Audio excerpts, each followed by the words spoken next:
Hey, you're watching This Brand Geek, and today I'm talking about the new Apple HomePod version 2. It's Apple's latest smart speaker and is packed with impressive audio technology, but is it worth £300 here in the UK or $300 in the US? Stick around to find out what I love about this thing and what I really don't.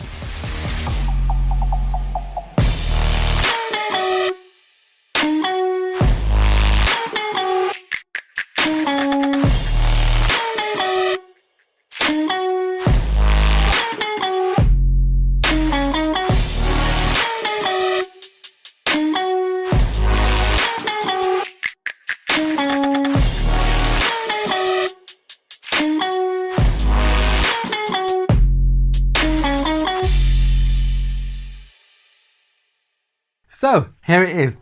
Let's start by looking at what you get in the box. No, I'm not doing an unboxing, but I will say that the unboxing experience was pretty good. Typical Apple attention to detail. This is everything you get in the box. You have a braided power cable, which is removable from the HomePod, like that. You have some documentation, which is just this, and you have the HomePod itself. That's it, that's all you get. Let's move on. Firstly, can we just take a look at this thing? It's such a nice thing.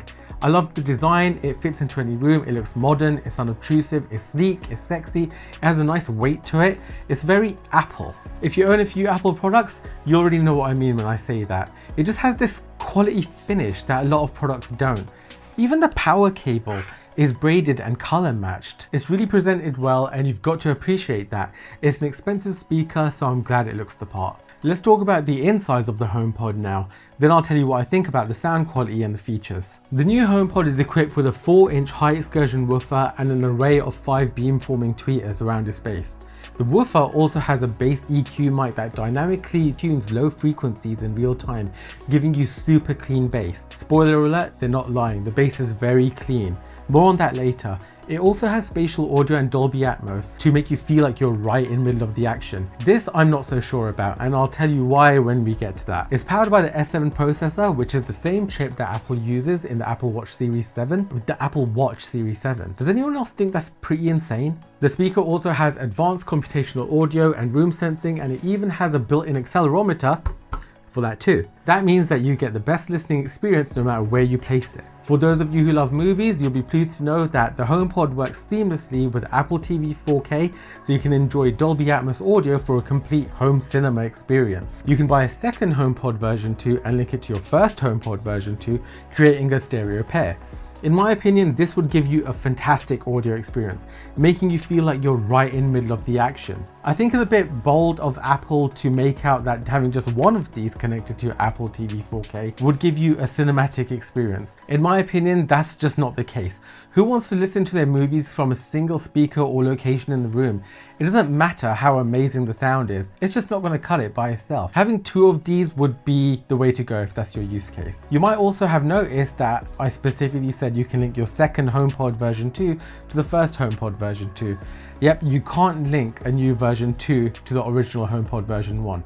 So if you want a stereo pair and you already own a version 1, you'll still need to buy 2 of these. One thing that I did like though is that you can use the HomePod for your TV audio. This works via the Apple TV. You go to settings and you enable it. It uses eARC from your TV, so all of your TV audio, be it from your satellite TV box, games console or whatever, gets passed through to the Apple TV and then to the HomePod, or the HomePods if you have the stereo pair. I tested this and I found that there was no discernible delay in the audio either, and it worked perfectly, so this gets a thumbs up from me. You can also bring multiple HomePod and HomePod mini speakers together to enjoy music throughout your entire home. Just music though, you can't grab a bunch of HomePod mini speakers and use them in a makeshift surround sound setup, which I think is a missed opportunity because that would be awesome. The new HomePod is also equipped with a 4 microphone array, making it easy to use Siri from anywhere in the room and from most places around your house if you're close enough. In the spring, Apple will also release an update for sound recognition. So the HomePod and HomePod mini will be able to listen out for your smoke alarm, for example, and then send you a message to your phone to alert you. This microphone array is great. You can still do all the usual things like play your favorite music, listen to podcasts, and even take phone calls with ease. Hey Siri, answer the phone. Hello? Hey, have they clicked subscribe yet? I don't know, have you?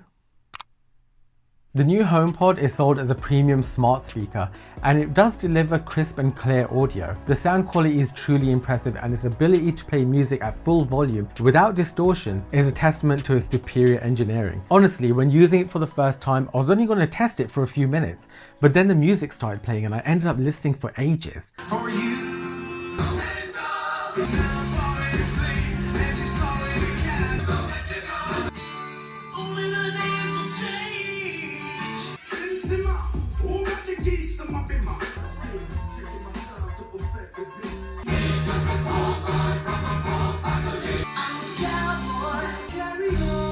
Seriously, the sound is amazing.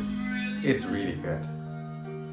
It really is a joy to listen to, and I love the sound it produces. It can be a little bass heavy at times, but overall I think it's great. Saying that, some may feel it's too expensive for their budget, but it does also have a few tricks up its sleeves. Firstly, like I said, it is a smart speaker, so it has pretty much everything you'd expect. It has Siri built in, you can control your smart home with it. Hey Siri, make the spotlight magenta. Hey Siri, is the dehumidifier on? Your dehumidifier is off.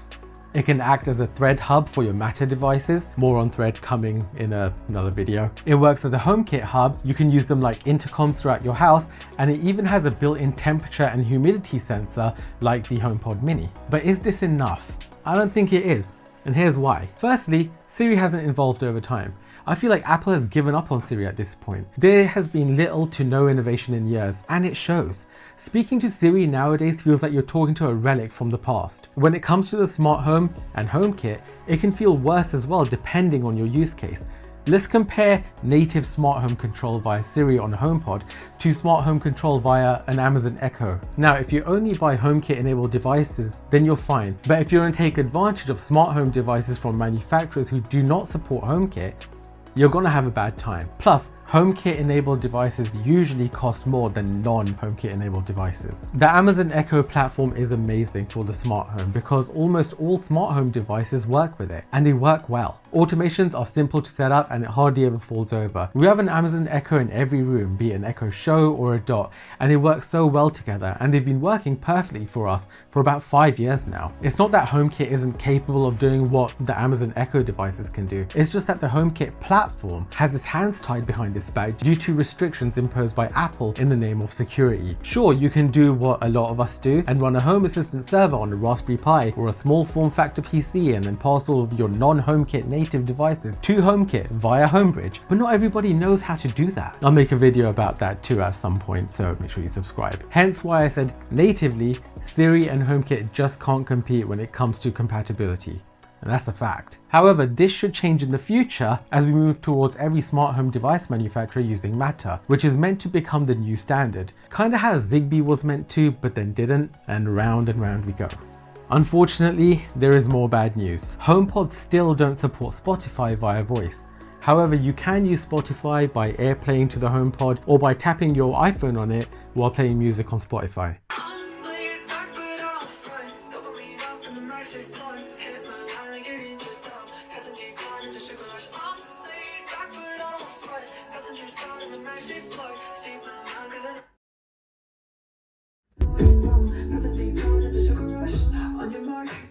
I thought that this was down to Apple, but it turns out this is a Spotify issue and they need to pull their fingers out and make Spotify work on the HomePod. I don't know why it's taking so long. Maybe Apple have been difficult to work with. Honestly, I don't care whose fault it is at this point. It's 2023, this shouldn't be an issue these days, so can you both get over yourselves and just make it happen?